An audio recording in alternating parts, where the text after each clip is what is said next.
Le temps se dissolvait dans l'immortalité. Mais Éléazar n'oubliait pas. Les souvenirs de sa vie humaine persistaient encore dans son esprit, bien qu'ils fussent comme des ombres s'effaçant à l'aube. Il était né en Espagne, à une époque où la guerre et la foi dictaient le destin des hommes, et Éléazar fut façonné par les deux. Depuis son enfance, il avait toujours eu une perception étrange des autres. Il ne se contentait pas de comprendre les gens, il les ressentait. Il savait qui avait de l'influence, qui était plus fort qu'il n'y paraissait. Il savait qui avait du pouvoir et qui n'en avait pas. Cette capacité l'emmena loin. Dès son plus jeune âge, il sut que sa vie ne serait pas comme celle des autres. Il fut recruté par l'Inquisition espagnole avant même d'avoir 20 ans. Non pas parce qu'il était un guerrier, non pas parce qu'il était particulièrement religieux, mais parce qu'il voyait ce que les autres ne voyaient pas. Il pouvait désigner les hommes et les femmes qui cachaient des secrets, ceux qui possédaient des capacités occultes. Et son succès fut tel que les inquisiteurs faisaient plus confiance à son jugement qu'aux preuves.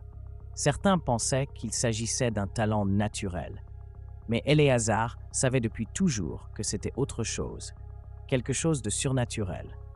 Puis un jour, ils le trouvèrent, les Volturi. Ils ne vinrent pas comme des ombres dans la nuit. Ils ne l'attaquèrent pas et ne l'enlevèrent pas. Ils furent subtils. Un homme aux yeux rouges et au sourire courtois s'approcha de lui lors d'une de ses missions. « Tu as un don, mon cher ami. » Éléazar le comprit instantanément. Cet homme n'était pas humain. Mais au lieu de fuir, il écouta. Harro l'emmena à Volterra. Il lui montra un monde où les dieux n'étaient ni invisibles ni inaccessibles. Les dieux marchaient parmi les hommes, et Éléazar pouvait ressentir leur pouvoir. Il pouvait voir la force de leurs dons comme jamais auparavant. Pour la première fois de sa vie, sa capacité avait un but. Les Volturi l'accueillirent, ils l'entraînèrent, et ils firent de lui l'un des leurs. Son talent était inestimable. Il pouvait détecter n'importe quel vampire doté de capacités spéciales rien qu'en le regardant. Il savait qui valait la peine d'être recruté pour la garde et qui était dispensable. Et pendant des siècles, il fit son travail sans poser de questions, jusqu'à ce qu'il comprenne la vérité. Les Volturi ne cherchaient pas seulement le pouvoir, ils le contrôlaient. Harro ne recrutait pas par générosité, il recrutait pour posséder. Ceux qui avaient des dons étaient les bienvenus. S'ils se soumettaient, ceux qui ne le faisaient pas disparaissaient. Éléazar vit cela trop de fois. Il ressentit comment les Volturi brisaient ceux qui refusaient de suivre leurs lois. Et à un moment donné, sa loyauté se transforma en peur. Puis il rencontra Carmen. Elle n'était pas comme les Volturi. Elle ne désirait pas le pouvoir. Elle ne voulait pas conquérir. Carmen voulait seulement la liberté. Et pour la première fois en plusieurs siècles, Éléazar l'a voulu aussi. Quitter Volterra ne fut pas facile. Harro ne voyait pas d'un bon œil les déserteurs. Mais Éléazar n'était pas un guerrier. Il était un stratège. Il savait exactement quelles paroles prononcer, quel chemin emprunter. Il partit sous prétexte d'explorer le monde. Il ne revint jamais. Les Volturi ne le poursuivirent pas. Peut-être parce qu'il savait que, même s'il était parti, il ne cesserait jamais de les craindre. Le clan Denali l'accueillit. Ils étaient différents de tous les vampires qu'il avait connus. Non seulement ils s'abstenaient de boire du sang humain, mais ils étaient une famille. Quelque chose qu'Éléazar n'avait jamais eu. Il resta avec eux. Et pour la première fois de son existence immortelle, il ne ressentit pas le besoin de chercher autre chose. Mais au fond de son esprit, le passé le hantait encore. Parce qu'il savait qu'un jour, les Volturi viendraient le chercher. Et quand ce jour viendrait, il devrait choisir de quel côté de l'histoire il voulait être. Éléazar vivait en paix à Denali. Pour la première fois de son existence, il n'avait pas à peser chaque mot. Il n'avait pas à évaluer qui était utile et qui était dispensable. Les années passèrent, et avec elles, la sensation de danger se dissipa peu à peu. Jusqu'à ce qu'Ali s'appelle. Les Volturi arrivent.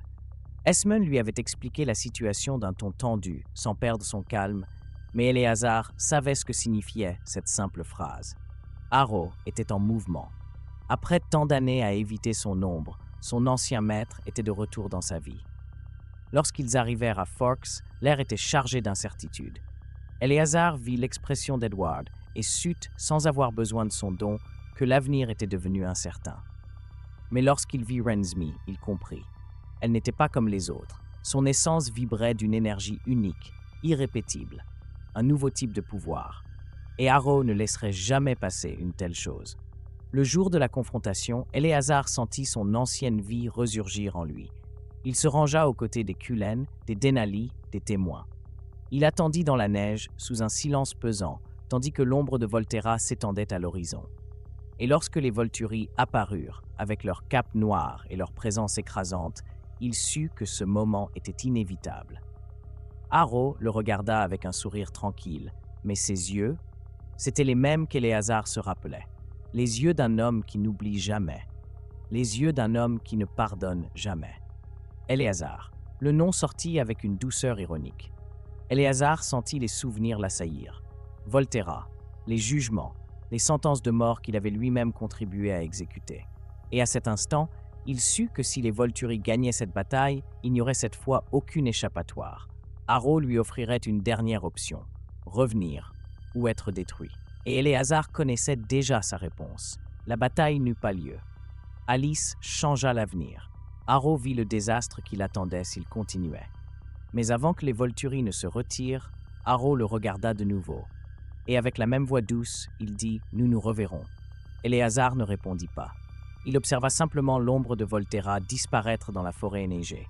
Mais au fond de lui, il connaissait la vérité. Les Volturi n'avaient pas perdu. Ils attendaient simplement. Et un jour, quand Harrow le jugerait opportun, il reviendrait. Et Éléazar devrait à nouveau se battre.